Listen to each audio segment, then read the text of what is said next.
ጤና ይስጥልኝ ተመልካቾች እንደምንውላችኋል። የዕለተ ማክሰኞ ታህሳስ 7 ኤንቢሲ እኩለ ቀን ዜናዎቻችን ተጀምረዋል። ተመልካቾች በቆይታችሁ በርካታ የሀገር ውስጥና ዓለም አቀፍ መረጃዎችን ትከታተላላችሁ።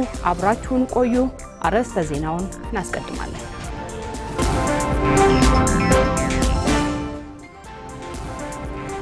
የኢትዮጵያ የስንዴ ምርት ልማት ለአፍሪካ ምሳሌ የሚሆን ነው ተባለ።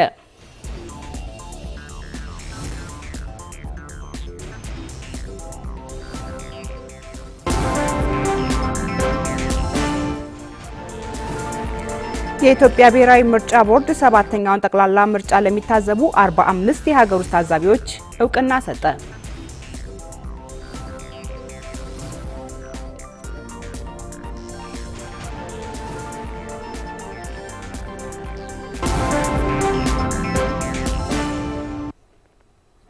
ከውጭ ዓለም አቀፉ የወንጀለኞች ፍርድ ቤት የጋዛ የጦር ወንጀል ምርመራ እንዲቆም እስራኤል ያቀረበችውን ጥያቄ ውድቅ አደረገ።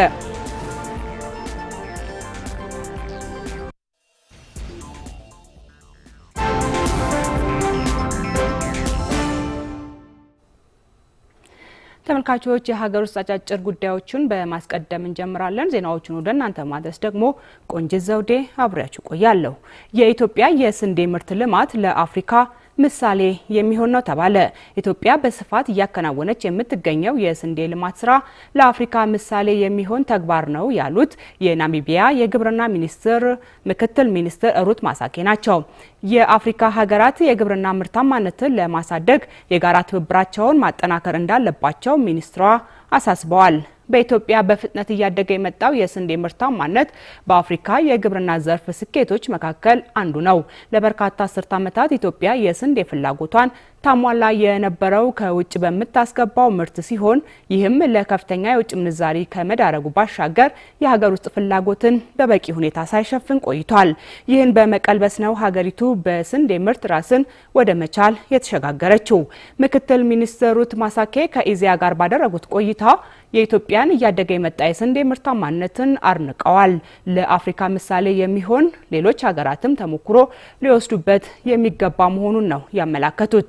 ማሳኬ የአፍሪካ ሀገራት በግብርናው ዘርፍ ለሚያጋጥሙ ችግሮች ዘላቂ መፍትሄ ለማበጀት በጋራ መስራት እንዳለባቸው አንስተዋል። ሀገራት የግብርና ፖሊሲዎቻቸውን ማሰናሰል፣ የቴክኒክ አጋርነት መፍጠርና የጋራ ስምምነቶችን በማድረግ ግብርናውን ማሳደግና የጋራ እድገት ማስመዝገብ እንዳለባቸውም አንስተዋል። ምክትል ሚኒስትሯ ቀረጥን ጨምሮ በአፍሪካ ቀጠናዊ የንግድ እንቅስቃሴና የምግብ ተደራሽነትን የሚገድቡ አሰራሮችን ማስቀረት እንደሚያስፈልግም በአጽንኦት ገልጸዋል።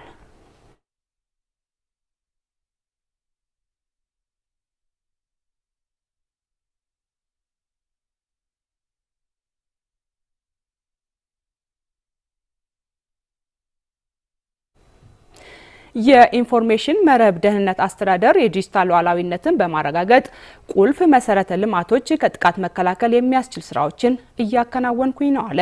በኢንፎርሜሽን መረብ ደህንነት አስተዳደር ቁልፍ መሰረተ ልማት ላይ የሚከናወኑ የሳይበር ጥቃቶችን ለመከላከል ኢትዮጵያ የኢንፎርሜሽን መረብ ደህንነት አስተዳደር አዋቅራ እየሰራች መሆኑ ተገልጿል። በተጨማሪም በዲጂታል 2025 ላይ የጸደቀው ስትራቴጂ የሳይበር ደህንነትን እንደ አንድ ምሰሶ ወስዶ በከፍተኛ ሁኔታ እንዲሰራበትና ተቋማት የራሳቸውን ኢኒሼቲቭ ቀርጸው ራሳቸውን እንዲከላከሉ ጭምር እያስቻለ ይገኛል። በ2024 የጸደቀው የግል መረጃዎች ጥበቃ አዋጅ የቁልፍ መሰረተ ልማቶች ባለቤቶች ለሳይበር ጥቃት እንዳይጋለጡ በመጠበቅ ከፍተኛ እገዛ እያበረከተ መሆኑ ተነግሯል። በኢንፎርሜሽን መረብ ደህንነት አስተዳደር የተዘጋጀ የቁልፍ መሰረተ ልማቶች ጥበቃ ረቂቅ አዋጅ መኖሩም ተጠቁሟል። ለሕዝብ ተወካዮች ምክር ቤት ቀርቦ በዚህ ዓመት እንደሚጸድቅ ይጠበቃል ነው የተባለው።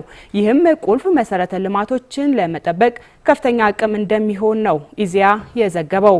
በዘርፉ ያለውን የክህሎት ክፍተት ለመሙላት ተቋሙ ከከፍተኛ ትምህርት ተቋማት ጋር ጥምረት በመፍጠር በሁለተኛ ዲግሪ በሶስተኛ ዲግሪ ደረጃ የሳይበር ደህንነት ትምህርት እየሰጠ መሆኑ ተገልጿል።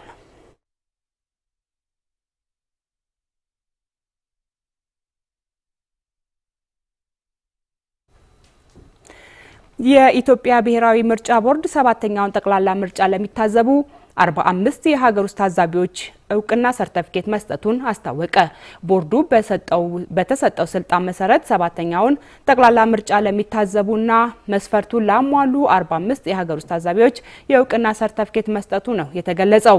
ቦርዱ ቀደም ሲል ሰባተኛውን ጠቅላላ ምርጫ ለሚዘግቡ ለሚታዘቡ የሲቪል ማህበረሰብ ድርጅቶች የታዛቢዎች የምዝገባ ሂደት ዘመናዊ የሚያደርግ ታስቦ በተዘጋጀው በበይነ መረብ ላይ ምዝገባና መረጃ አደረጃጀትን አስመልክቶ የግንዛቤ ማስጨበጫ መስጠቱን አስታውቋል።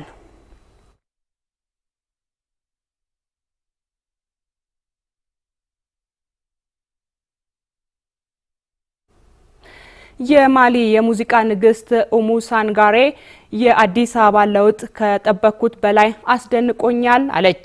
የ57 ዓመቷ ሙዚቀኛ በቅርቡ በኦዳ አዋርድ ላይ ለመሳተፍ አዲስ አበባ በመምጣት ቆይታ አድርጋለች።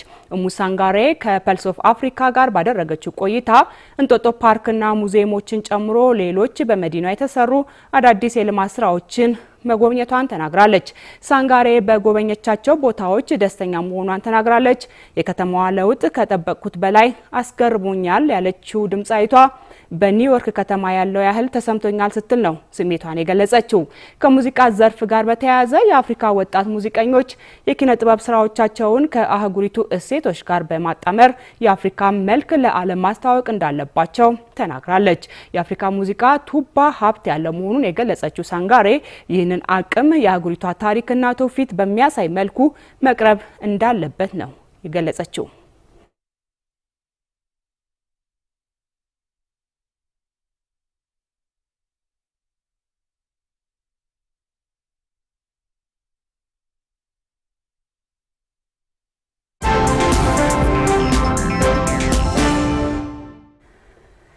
ተመልካቾች ዓለም አቀፍ መገናኛ ብዙሃን ትኩረት ያደረጉባቸውን ጉዳዮች እናስከትላለን። አጫጭሮቹን እነሆ።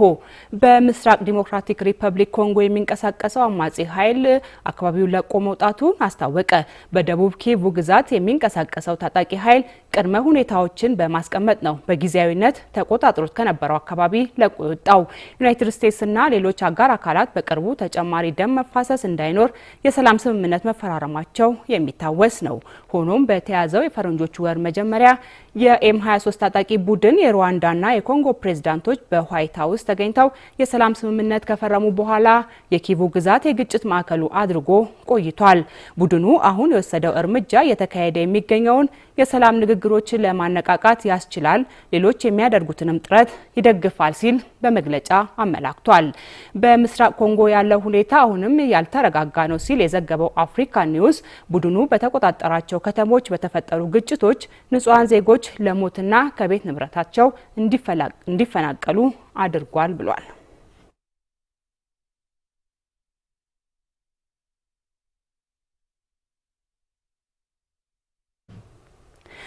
ዓለም አቀፉ የወንጀለኞች ፍርድ ቤት እስራኤል የጋዛ የጦር ወንጀል ምርመራ እንዲቆም ያቀረበችውን ጥያቄ ውድቅ አደረገ። ዓለም አቀፉ የወንጀለኞች ፍርድ ቤት አይሲሲ ይግባኝ ሰሚ ክፍል እስራኤል በጋዛ በፍልስጤም ሕዝብ ላይ የፈጸመችውን የዘር ማጥፋት ወንጀል ምርመራ ለማስቆም ያቀረበችውን ጥያቄ ውድቅ አድርጓል። ዳኞች በጥቅምት 7 2023 በደቡብ እስራኤል ላይ በሐማስ መሪነት የተፈጸመውን ጥቃት ተከትሎ እስራኤል በጋዛ ላይ ባካሄደችው ጦርነት የተፈጠሩ ወንጀሎች ላይ አይሲሲ አቃቤ ሕግ ምርመራ እያደረገ ይገኛል። አይሲሲ በእስራኤሉ ጠቅላይ ሚኒስትር ቤንያሚን ኔታንያሁና የቀድሞ የመከላከያ ሚኒስትር ዮአቭ ጋላንትን በጦር ወንጀሎችና በሰው ልጆች ላይ በፈጸሙት ወንጀሎች የእስር ማዘዣ እንዲወጣ አድርጓል። እስራኤል በሄግ ላይ የተመሰረተው ፍርድ ቤት ስልጣን የማትቀበል መሆኑንና በጋዛ የጦር ወንጀል መፈጸማለች መባሏን በተደጋጋሚ ተቃውማለች። አይሲሲም በሐማስ መሪ ኢብራሂም አልማስሪ ላይም የእስር ማዘዣ አውጥቶ የነበረ ቢሆንም መሪው መሞታቸውን ተከትሎ ጉዳዩን አንስቷል። ፍርድ ቤቱ እስራኤል ያቀረበችውን የምርመራው ይቁም ጥያቄ ውድቅ በማድረግ በኔታንያሁና ጋላንት ላይ የተላለፈው የእስር ማዘዣ ጸንቶ ይቆያል፣ የተፈጸመውም የጦር ወንጀል ምርመራ ይቀጥላል ብሏል። ከጥቅምት 7 ቀን 2023 ጀምሮ ቢያንስ 70663 ፍልስጤማውያን መሞታቸውን የፍልስጤም ጤና ሚኒስቴር አስታውቋል።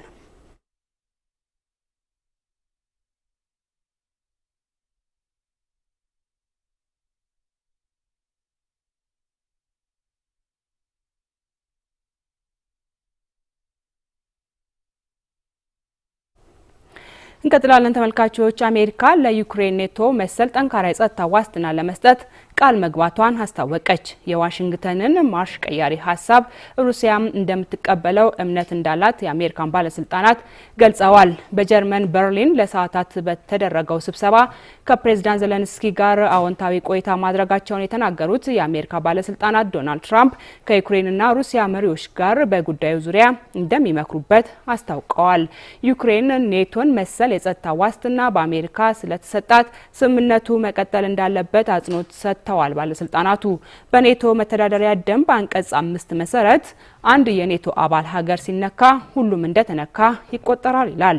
አንድ ስማቸው ያልተጠቀሰ የአሜሪካ ከፍተኛ ባለስልጣን እንደገለጹት ለዩክሬን የተሰጠው አስተማማኝ ዋስትና በመሆኑ ዩክሬን ያለማመንታት መቀበል እንዳለባት ነው ያሳሰቡት። ሌላ ከፍተኛ የአሜሪካ ባለስልጣን ደግሞ ለዩክሬን የተሰጠው ኔቶ ተኪ ዋስትና ሩሲያም እንደምትቀበለው ተናግረዋል። ነገር ግን የዋሽንግተን ባለስልጣናት ኔቶን ይተካል ባሉት የጸጥታ ዋስትና ተገቢነት ላይ ከሞስኮና ኬቭ በግልጽ የተሰጠ አስተያየት የለም ተብሏል።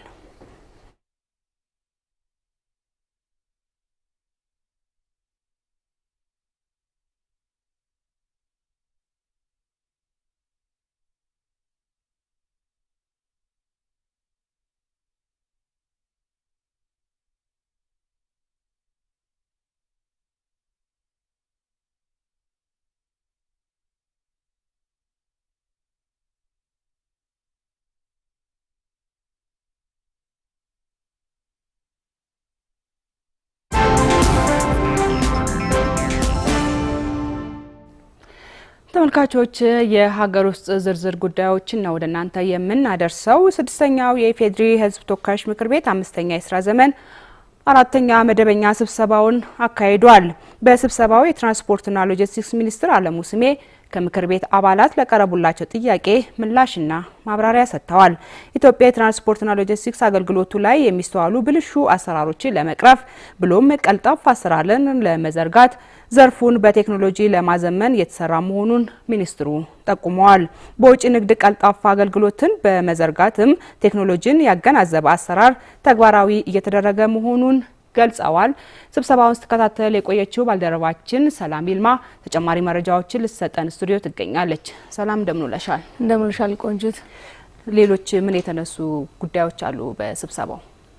አመሰግናለሁ። ተመልካቾችስ እንደምንውላችኋል? በዛሬው በአምስተኛ ዓመት የስራ ዘመን በአራተኛ መደበኛ ስብሰባ ላይ የትራንስፖርትና ሎጂስቲክስ ሚኒስቴር ከምክር ቤት አባላቱ የተለያዩ ጥያቄዎች ቀርበውላቸዋል። ከተነሱ ጥያቄዎች መካከል ደግሞ የትራንስፖርት ዘርፍን ማዘመን ማለት ለኢኮኖሚው ትልቅ ፋይዳ ስላለው አሁን ካለው የዲጂታል ዘመን ጋር አብሮ የሚጓዝ የትራንስፖርት ዘርፍን ለመዘርጋት ምን አይነት ስራዎች የተሰሩ ነው፣ እንዲሁም ከተለያዩ ሀገራት ጋርም ደግሞ የባለ ብዙ ወገን የትራንስፖርት አገልግሎትን ለማስፋፋት የሚሰሩ ስራዎች አሉና ምን ደረጃ ላይ ናቸው የሚሉትና እንዲሁ ደግሞ ከአሽከርካሪ የሚሆን በትራፊክ አደጋ ላይ ደግሞ መንስኤ የሆኑ ጉዳዮችን ከመለየት አኳያ ለችግሩ መንስኤ ምንድነው፣ ይህንንም ነገር ለማስቀረት ምን እየተሰራ ነው፣ እንዲሁ አረንጓዴ ኢኮኖሚን ለማሳደግ ደግሞ ኢትዮጵያ በትራንስፖርት ዘርፉ ምን እያከናወነች ነው የሚሉት ዋና ዋና ጥያቄዎች ሆነው ቀርበዋል ማለት ነው።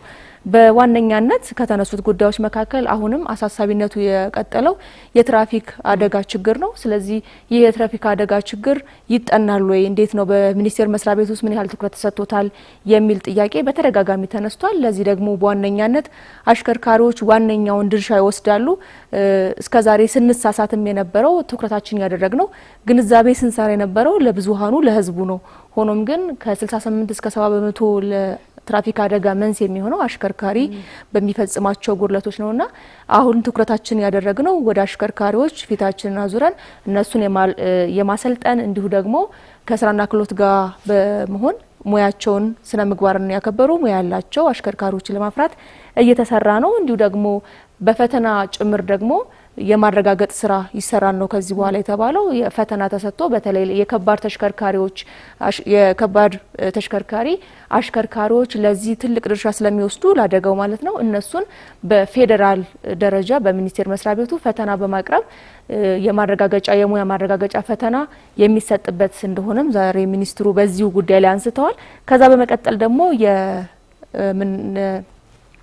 ከዚያው በመቀጠል ደግሞ ድርሻውን የሚወስደው የቴክኒክ ችግር ነው። የቴክኒክ ችግር ደግሞ ከተቋማት ጋር ይያዛል ማለት ነው። የተሽከርካሪዎች የቴክኒክ ችግር ማለት ነው። አዎ። ስለዚህ 14% ለአደጋ ምክንያት የሚሆነው የቴክኒክ ችግር ነው። ይሄ ደግሞ የቴክኒክ ምርመራ ተቋማት ላይ ትኩረቱን ያደርጋል። ስለዚህ የምርመራ ተቋማቶች ላይ እርምጃ ከመውሰድ ረገድም ብዙ ስራዎች መስራታቸውንና ወደ 41 የሚሆኑ የምርመራ ተቋማት የቴክኒክ ምርመራ ተቋማት ላይ እርምጃ መወሰዱንም አንስተዋል። 6ቱ ሙሉ በሙሉ ታግደዋል። 35ቱ ደግሞ ጊዜያዊ እርምጃ ነው የተወሰደባቸውና ይሄ በዋነኛነት በትራፊክ አደጋ ላይ የሚደርስ አደጋን ለመቀነስ ያለመ ነው።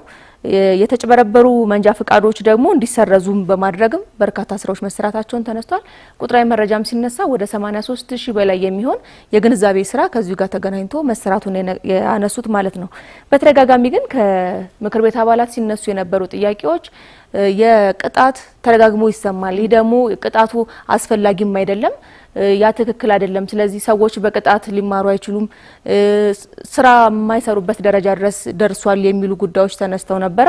ሚኒስትሩ ለዚህ በመለሱት ማብራሪያ ላይ ታዲያ ብዙ የስነ ምግባር ችግሮች አሉ። ስለዚህ ቢያንስ እንኳን ሕግን ደንብን አክብሮ የሚሰራ አሽከርካሪ ከሌለ ቅጣት ማስተማሪያ ይሆናል ሲሉ ነው ሀሳባቸውን የሰነዘሩት። እዚህ ላይ መረጃ አለን፣ ተከታትለን እንመለስ።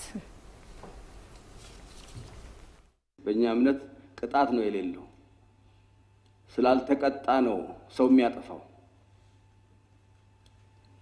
ምናሽከረክር መኪና ምንይዝ ወይ ደግሞ ስለ መኪና ማሽከርከር ዕውቀት ያለን ሰዎች ከዚህ ምክር ቤት ስንወጣ ዝም ብለን እንታዘብ። ሰው መብራት አያከብርም። ትራፊክ ፖሊስ ሰው ከሌለ የሚቆጣጠር ሰው ከሌለ ይሄ ቀይ አረንጓዴ የሚለው መብራት በአግባቡ አያከብርም። የትራፊክ ፖሊስ ከሌለ መብራቱ ቀይ መብራት ስለበራ ብቻ የሚያቆም አሽከርካሪ በጣም ጥቂት ነው። ስለዚህ ቅጣት ቢበዛማ ኖር ቅጣት የሚቀጣው ሲያጠፋ ነው። ሰው ሳያጠፋ አይቀጣም። በዛ አነሰ ከማለታችን በፊት ምን ሲያደርግ ነው ሰው የሚቀጣው? ሲያጠፋ ነው። ይሄ ማሽከርከር ደግሞ የሰው ህይወት ነው። የሰው ህይወት ላይ ስለ ቅጣት አነሰ በዛ ሳይሆን እንዴት ነው አሽከርካሪው መፍራት አለበት ቅጣትን።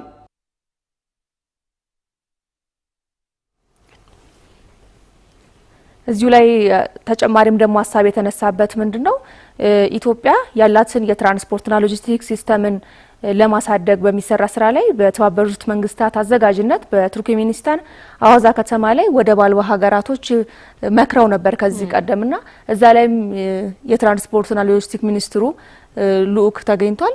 ሉካቸውን ይዘው ተገኝቷልና እዛ ላይ የተነሱ ሀሳቦችን በተለይ ወደብ አልባ የሆኑ ሀገራቶችን ወደብ ማግኘትም ይሁን በትራንስፖርት ዘርፉ ላይ የማዘመን ስራዎች ላይ የተለያዩ ጉዳዮች ተነስተውበት ነበር። ይህንንስ በማስቀጠል ደረጃ ምን ስራዎች እየተከናወኑ ነው የሚሉ ተደጋጋሚ ጥያቄዎች ተነስተው ነበረ። ከዛ ጋር በተገናኘ አሁንም ያንን ስራ ከመስራት አኳያ በርካታ ስራዎች ስምምነቱንም በመተግበር ኢትዮጵያ ስራዎች እየሰራች ነው። ግን በተለይ የመልቲ ሞዳል ኦፕሬተሮች ከዚህ ቀደም ከአንድ አመት በፊት አንድ ብቻ ነበረ። ይሄም በኢትዮጵያ የባህርና ትራንስፖርት ብቻ የነበረ ነው። አሁን ግን እሱን ወደ 7 እንደደረሰና የተለያዩ ስራዎች የጋራ ኮሪደሮች በተለይ ከቀጠናው ጋር ያሉ የትራንስፖርትና የሎጂስቲክ ስራዎችን አጠናክሮ ከመስራት ረገድ በርካታ ስራዎች እየተሰሩ ነው። የደረቅ ወደብ ማስፋፊያንም ደግሞ በርካታ ስራዎች እየተሰሩ እንደሆነ ተነስቷል። እንደ ሞጆ፣ ቃሊቲ፣ ገላን፣ ሰመራ የመሳሰሉ ቦታዎችን በደረቅ ወደብ ላይም የማስፋፊያ ስራዎች የተሰሩ መሆናቸውን አንስተዋል። ሆኖም ግን ዋናው ኢትዮጵያ በተለይ አንድ የትራንስፖርት ዘርፏን የምታሳድግበት መንገድ ወደብ ማግኘትም ስለሆነ ኢትዮጵያ ተቀዳሚ ተግባሩ አድርጋ የምትሰራው የባህር ጥያቄን ማንሳት ነው ሲሉም በምክር ቤቱ ውሎ ያስተላለፉት መልእክት አለ። ተከታትለን እንመለስ።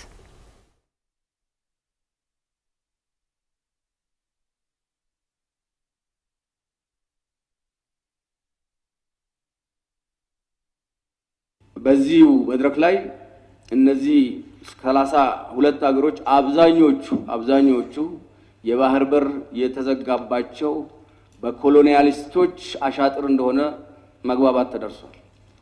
የተባበሩት መንግስታት ዋና ጸሐፊ ባደረጉት ንግግር ይሄን በአጽንኦት አንስተዋልና የኢትዮጵያን እርምጃ የሚደግፍ ኮንፈረንስ ነበር። ያ ኮንፈረንስ ይሄን አጋጣሚ ሌሎች ሀገሮች የኢትዮጵያን ችግር እንዲረዱ የማስረዳት ስራ ከተከበረው የምክር ቤት አባል ጥያቄውን ከጠየቁት ጋር በመሆን በርካታ የማሳመን የማስረዳት ስራ ሰርተናል። ኢትዮጵያ ብቸኛ ሀገር ነች 130 ሚሊዮን ህዝብ ይዛ በር የተዘጋባት በቅርብ ርቀት በር የተዘጋባት ለዛውም በተንኮል በሸር በር የተዘጋባት ብቸኛ ሀገር ነች። ለዓለም ለማስረዳት እድሉን ተጠቅመንበታል። ከኢትዮጵያ ይሄር ነው የልኡካን ቡድን። ከዛ በዘለለ ይሄንን የማራመድ ስራ እንዳለ ሆኖ እዛ ላይ የተወሰኑ ውሳኔዎችን ተግባራዊ የማድረግ ስራ አጠናክረን ቀጥለናል። አስተማማኝ የመጓጓዣ ተደራሽነትን ለማጠናከር የንግድ ጊዜንና ወጪን ለመቀነስ እና የአገናኝ ኮሪደሮችን ውጤታማነት ለማሻሻል ኢትዮጵያ በርካታ ስራዎችን እየሰራች ነው የምትገኘው። እንግዲህ በርካታ ጉዳዮች ሲነሱበት ነው የዋለው የዛሬው የምክር ቤት ውሎ በትራንስፖርትና ሎጂስቲክ ላይ ያጠነጠኑ ጉዳዮች ማለት ነው። በዋነኛነት ቀድሞ ማስተናል ስንገባም ጥያቄዎች ሲነሱ እንደ ዲጂታል አገልግሎትን ማስፋፋት ላይ የህዝብ ትራንስፖርትን ማስፋፋት ላይ በርካታ ስራዎች እየተሰሩ ነው።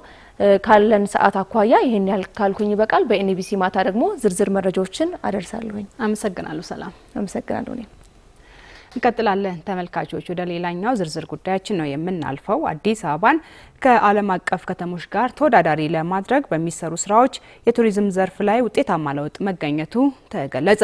የአዲስ አበባ ቱሪዝም ኮሚሽን ከተማዋን ለዓለም አቀፍ ማህበረሰብ ለማስተዋወቅ ይረዳ ዘንድ አንደኛውን የቱሪዝም ፎረም አካሂዷል።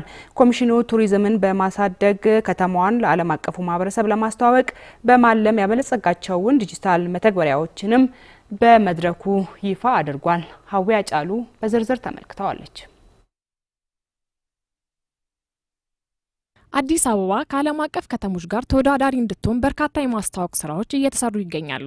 የከተማዋ ቱሪዝም ኮሚሽን ከተማዋ ከደረሰችበት የቱሪዝም እድገት አንጻር ለዓለም አቀፍ ማህበረሰብ ለማስተዋወቅ ይረዳው ዘንድ ያዘጋጀው አንደኛው የቱሪዝም ፎረም ተካሂዷል። ለመጀመሪያ ጊዜ በተዘጋጀው የቱሪዝም ፎረም መክፈቻ የከተማዋ ከፍተኛ የስራ ኃላፊዎች የተገኙ ሲሆን የአዲስ አበባ ከተማ የቱሪዝም ኮሚሽን ኮሚሽነር ሁንዴ ከበደ መንግስት ለቱሪዝሙ ዘርፍ ትልቅ ትኩረት ሰጥቶ እየሰራ መሆኑን ገልጿል። የአዲስ አበባ ቱሪዝም ኮሚሽን ከተመሰረተ ጥቂት ጊዜ ቢሆነውም ለቀጣይ የቱሪዝም ህልም መሰረት የሚሆኑ ስራዎችን እየሰራ መሆኑንም ተናግረዋል። የሀገራችን መንግስት ለቱሪዝም ዘርፉ ለየት ያለ ትኩረት በመስጠት በተለይ በሀገር በቀል ኢኮኖሚ ማሻሻያ አንዱ አድርጎ ብዙ ስራዎችን እየሰራ ይገኛል። የአዲስ አበባ ቱሪዝም ኮሚሽን ከተመሰረተ ጥቂት ወራት ቢሆኑትም ለቀጣይ ቱሪዝም ትልማችን መሰረት የሚሆኑ የተለያዩ ስራዎችን በማከናወን ላይ ይገኛል። ለአብነትም ከተማችን የምትመራበትን የ10 ዓመት የቱሪዝም ልማት ስትራቴጂ ወይንም ፍኖተ ካርታ፣ የቱሪዝም ማስተዋወቅና ግብይት ስትራቴጂ ወይንም ቱሪዝም ፕሮሞሽን ኤንድ ማርኬቲንግ ስትራቴጂ፣ በአሁኑ ሰዓት ደግሞ ከተማችን እጅግ የታወቀችበትን የማይስ ቱሪዝም ስትራቴጂ እንዲቀረጽ አድርጓል። ቱሪዝም ያለ ግል ተሳትፎ እውን መሆን ስለማይችል ኮሚሽኑ በከተማው ካሉ የግል ተቋማት ጋር በጋራ እንደሚሰራ ተገልጿል። የቱሪዝም ኢንዱስትሪው በርካታ ተዋናይ ያለበት ዘርፍ በመሆኑ በዛሬው ዕለት የተጀመረው የአዲስ አበባ ቱሪዝም ፎረም ቀጣይነት እንዲኖሩ በማድረግ በዙሪያ የሚታዩ ችግሮችን ለመፍታት ይሰራል ተብሏል። ቱሪዝም ያለ ግል ዘርፉ ንቁ ተሳትፎ እውን መሆን አይችልም። በከተማችን በርካታ የቱሪዝም አገልግሎት ሰጪ ተቋማት እንደመኖራቸው መጠን ከነዚህ ተቋማት ጋር በቅንጅት መስራት እጅግ አስፈላጊ ነው። የአዲስ አበባ ቱሪዝም ኮሚሽን በቅርቡም ከበርካታ ዓለም አቀፍ የቱሪዝም ድርጅቶች ጋር በጋራ ለመስራት የሚያስችል ስራ አቅዷል።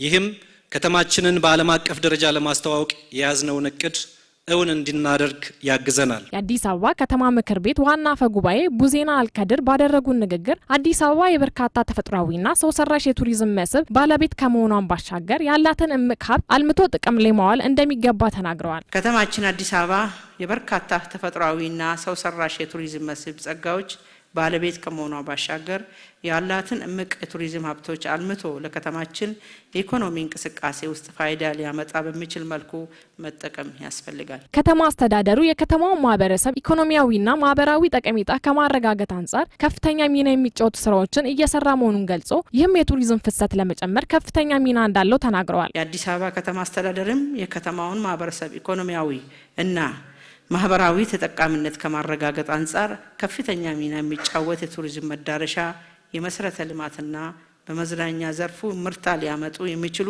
የኮሪደር የወንዝ ዳርቻ ስራዎችና የስብሰባ ማዕከላት ከፍተኛ ሀብት ማፍሰስ ሰርቶ እየሰራም ይገኛል። በዚህ የከተማችን የምታዘጋጀውን ኩነቶች በአይነትም በቁጥርም ከመጨመር ባሻገር የሀገር ውስጥና የውጭ ቱሪስቶች ቁጥር ከባለፈው ተመሳሳይ ወቅት ጋር ሲነጻጸር ከፍተኛ ብልጫ አሳይቷል። ኮሚሽኑ ከተማውን ለማስተዋወቅ ያበለጸጋቸውን ዲጂታል ፕላትፎርሞች በመድረኩ ላይ ይፋ ያደረገ ሲሆን ይህም ቱሪዝም ኮሚሽኑ የሚሰራውን ስራ ለዓለም አቀፍ ማህበረሰብ እንዲታወቅ ይረዳል ተብሏል። የበለጸጉት ፕላትፎርሞችም አዲስ አበባ ስላላት የቱሪስት መዳረሻ ለሀገር ውስጥና ለዓለም አቀፍ ጎብኚዎች መረጃን ይሰጣል። በዛሬው ዕለት በመጀመሪያው የአዲስ አበባ የቱሪዝም ፎረም ላይ ፕላትፎርሞችን አንቬል አድርገናል። ምንድነው የተለቀቀውም ቪዚት አዲስ አበባ በሚል አዲስ አበባ ራሷን ለዓለም ለማስተዋወቅ ወስናለች።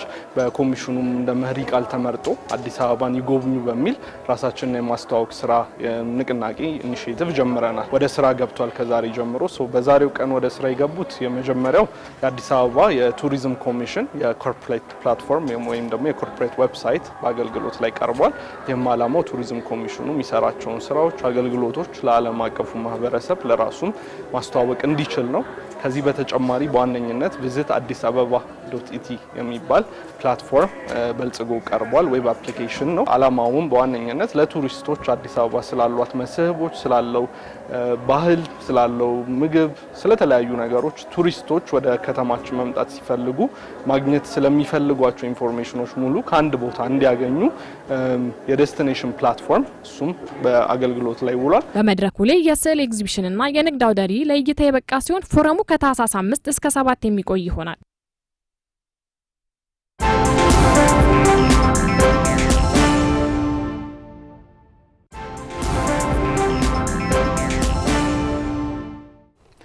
ከኤንቢሲ ኢትዮጵያ ቴሌቪዥን የዕለተ ማክሰኞ እኩለ ቀን ዜናዎቻችን ወደ እናንተ የደረሱ ነው። ተመልካቾች እንቀጥላለን። ዓለም አቀፍ ጉዳያችንን ነው የምናስከትለው።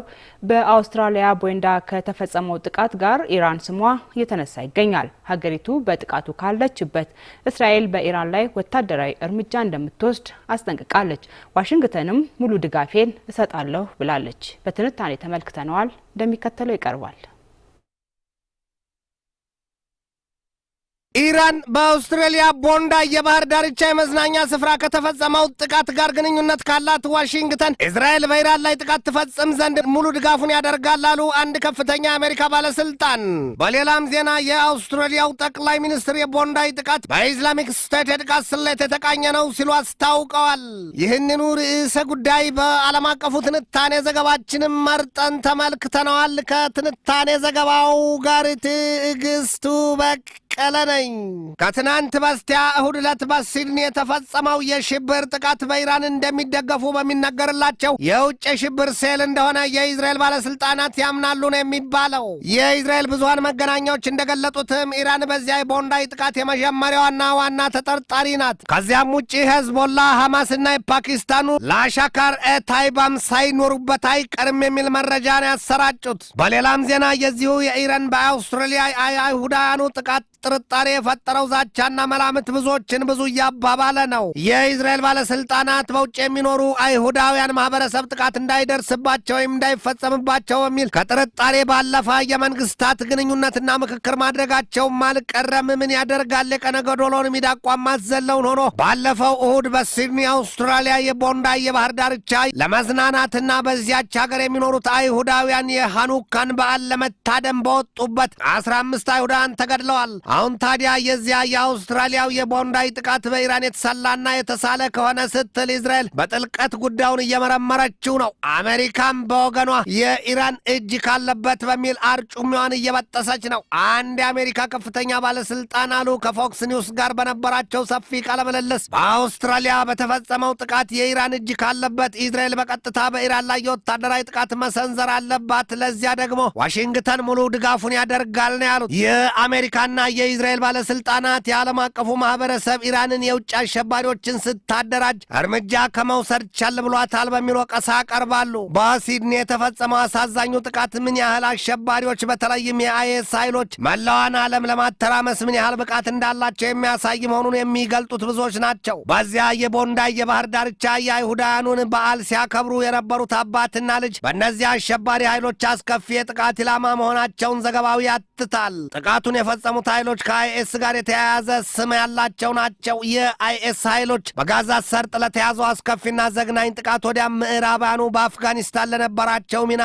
አይኤስም ይሁን አልቃይዳ ለበቀል ማቆተማቸውን የሚያሳዩባቸው ብዙዎች ናቸው። እነዚያ አሸባሪ የሚል መጠሪያ የተሰጣቸው አይኤስና አልቃይዳ ታዲያ እስራኤል በሊባኖስና በሶሪያ ለምታደርሰው ከባድ ጥቃት ጥርሳቸውን ነክሰው ለበቀል መቆማቸው ነው የሚነገረው። በሲድኒ ቦንዳይ መዝናኛ ስፍራ ጥቃቱ ሲፈጸም በዚያ የነበረው ሶሪያዊው ጀግና አህመድ አልአህመድ በስደት በአውስትራሊያ የሚኖር ሰው ነው። ታዲያ ያ ሰው በዚያ ልሞ ተኳሽ አሸባሪ ላይ ዘሎ እንደ ነብር ጉብ በማለት የያዘውን ጠመንጃ መቀማቱን ለተመለከተ ዓለም ሰላም የሚፈልጉና ሰላም የማይፈልጉ በሰዎች ንጹህ ደም መፍሰስ የሚረኩ ስለመኖራቸው ማሳያ ሆኖ ተመንዝሯል። የአውስትራሊያ ባለስልጣናት ሰውየውን ከፍ አድርገው አወድሰውታል። በሲድኒ ቦንዳይ የባህር ዳርቻ የመዝናኛ ስፍራ ከደረሰው የሽብር ጥቃት ጋር ስሟ እየተብጠለጠለ ያለችው ኢራን ብቻም አይደለችም። ሂዝቦላና ሐማስም ተጠቃሾቹ ናቸው። እስራኤል በሰሞኑ የጋዛ ሰርጥ የአየር ጥቃቷ የሐማሱን ከፍተኛ አዛዥ መግደሏን ሐማስ ራሱን ቢሆን ማረጋገጫ ሰጥቷል። በዚያ የእስራኤል የአየር ጥቃት የተገደለው የሐማሱ ከፍተኛ አዛዥ ራኤድ ሰዓድ ነው። በእስራኤልና በሐማስ መካከል ባለፈው ጥቅምት ወር የተኩስ አቁም ስምምነት ከተደረሰ ወዲህ ራኤድ በእስራኤል የአየር ጥቃት የተገደለ ከፍተኛው የሐማስ አዛዥ መሆኑ ነው። በሐማስ ቡድን ዋናው ተደራዳሪ ካህሊል አልሃያ በስደት ካሉበት ሆነው በሰጡት ማብራሪያ ደግሞ እስራኤል አሁን የፈጸመችው ጥቃቷ አንዱና ከባዱ የተኩስ አቁም ጥሰት ነው ብለውታል። አልሃያሉ በንግግራቸውም ለጋዛ ሰርጥ የተኩስ አቁምና የሰላም ስምምነት ዋናውን ድርሻ ያዘቿና የሰላም ዋስትና ሰጣለሁ በአሜሪካ ናትና እስራኤል የተደረሰውን የተኩስ አቁም ስምምነት ታከብር ዘንድ ማስገደድ ትችላለች ነው ያሉት። በአውስትራሊያ የቦንዳይ መዝናኛ ስፍራ ለተፈጸመው ጥቃት ነገር ወደፊትና ኋላ ሲመዘዝ በምዕራባውያኑ አፍ የምትጣፋዋ ኢራን ሌላም የቀረበባት ክስ አለ። ያውም ከሚሳይል ፕሮግራሟ ጋር የተያያዘ ግንኙነት አላት የተባለላት አንዲት የቻይና መርከብ መያዟ ተገልጧል። ሆል ስትሪት ጆርናል ባሰራጨው ዘገባው ኢራን በዚያ የ12ቱ ቀናት ጦርነት ክፉኛ እየወደመባትን የኒውክለርና የሚሳይል ፕሮግራሟን ዳግም ላቀደችና ለያዘችው ግንባታዋ የሚውል ቁሳቁስ የጫነች መርከብ መሆኗን ነው የገለጠው። የቻይናዋን መርከብ በቁጥጥር ስር ያዋሏት ደግሞ የአሜሪካ ልዩ ኃይሎች ናቸው። ትንታኔ ዘገባውን ስናዘጋጅ በዋቢነት ኒው አየርላንድ ሄራልድን፣ ፎክስ ኒውስን፣ ኢንዲፔንደንትን፣ ዘ ታይምስ ኦፍ ኢዝራኤልን፣ ሜይል ኦንላይንን፣ ማላይ ሜይልን፣ ሚያሚ ሄራልድን፣ ዳውንን፣ ዩሮኒውስና ጄሩዛሌም ፖስትን ተጠቅመናል።